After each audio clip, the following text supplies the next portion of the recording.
Good morning, everyone. I got up a little bit early this morning because after my video that I posted yesterday of my Get to Know Me tag, and I was working on my unicorn cross stitch, I stayed down here in my craft room for a little bit longer. It took me probably about another 15-20 minutes after I got done with the video, which I did not edit it. It just went up straight as it was. But I sat down here in my craft room and I finished the unicorn cross stitch. Finally, I started this and I wrote the date on the bottom of my pattern. Remember, this was my pattern. And I wrote the date. Whoa, you can't see. Sunshine coming in my window. But if I open the curtain, you're blinded. So I'm just going to leave my curtains closed. But I wrote down here on the bottom that I started this, and we won't know. I started on November 11th of last year, but I did not work constantly on it. I let it sit for quite a while without even touching it, but I finished it on October 16th of this year, which was yesterday. But anyway, I will definitely put a link to this down in the description box. I found this on Pinterest and I loved it, and I knew I had to do it. It is a big one. It is about the same, a little bit bigger than the kitty cat that I did. But anyway, before I show you the front, my main purpose, and the reason I put this aside and did not work on it constantly, is because I wanted to prove a point, which I did with what I was doing, because my original intent on this was to use it for a wall hanging project for a fair entry, but I have decided against that now. I am not going to do that. But my original intent was, with the cross stitch on the Tunisian crochet canvas, which, let me show you this right here. If you're new here and you have not seen, a Tunisian crochet canvas. Tunisian crochet canvas is just a piece, a square, rectangle. I haven't tried circles yet, but that you just do in simple Tunisian crochet, and then you actually cross stitch on it using the squares that it creates. And if you can see, pull this down, you can kind of see the little holes that it creates. There's a hole there and a hole there. So you can kind of see the little holes that it creates when you make that stitch. And that's the holes that well, I use my holes a little differently, but that would be an example of, where you would do your cross stitch between there and there. Actually, I go from there to the other side of the bar, so my stitch stays in place, because all you're crocheting across is that return stitch right there, going through your vertical bars. So, normally I go from the back side to the front side of each bar. So the back side of this bar over here to the top. It's what I normally do. Sometimes I get mixed up and I go the other direction. But let me show you an example here before I go on. Just like normal counted cross stitch, which this is exactly what this is, which I hate doing counted cross stitch, but this is awesome. I like doing this. Using my kitty cat bag that I made a couple years ago as an example.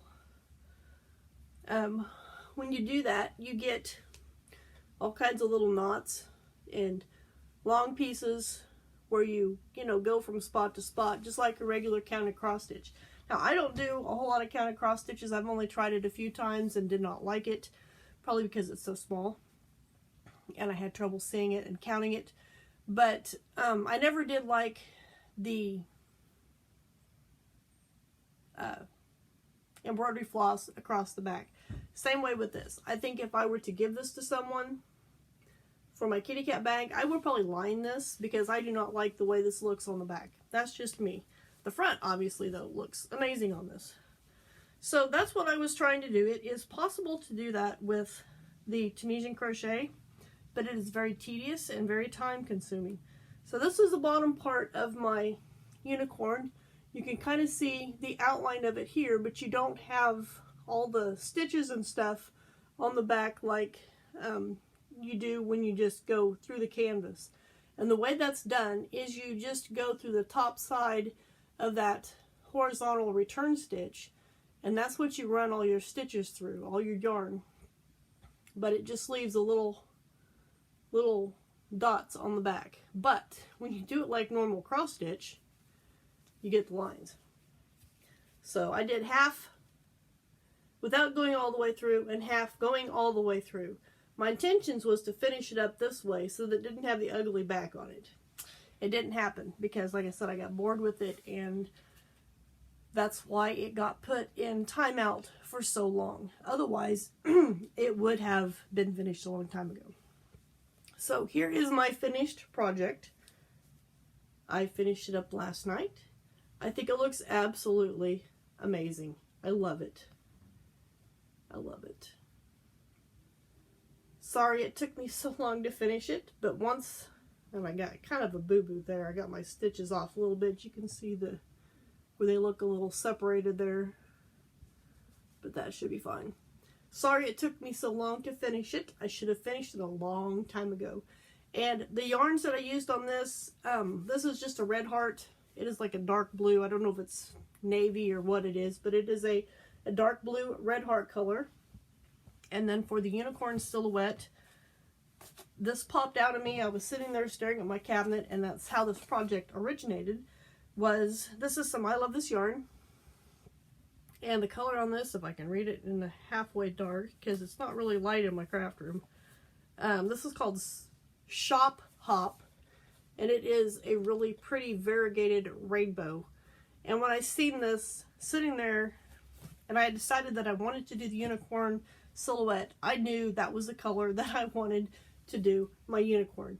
So now my question is for you guys, what should I do with this? Like I said, my original intent was to make a wall hanging, but I really don't know that I totally want to do that, because I was just going to leave it like this and make sure and put an edging on it and stuff on it to hold the curls down. I definitely don't want to do an afghan or a blanket with it, because this would be a big project, and I really don't want to tackle a big project right now. So what should I do with it? I have thought of just saving a bunch of these and then sewing them together later as kind of a scrap granny type afghan. So let me know down in the comments below your ideas for this square. And I don't have the actual size dimensions of it, but it's 48 stitches, or 48 rows high and 44 rows low, 48 rows across and 48 rows high. And give me a tape measure. And I really don't want to make any more Tunisian stuff to go on this, so I need to move on to something else. It's taking way too long. It is approximately 11 inches wide and down here 14 inches, so it's 11 by 14, 11 wide, 14 tall. So yeah, it's finally done. I'm so excited. So thank you guys for joining me, and I'll catch you right back here in the craft room for my next video.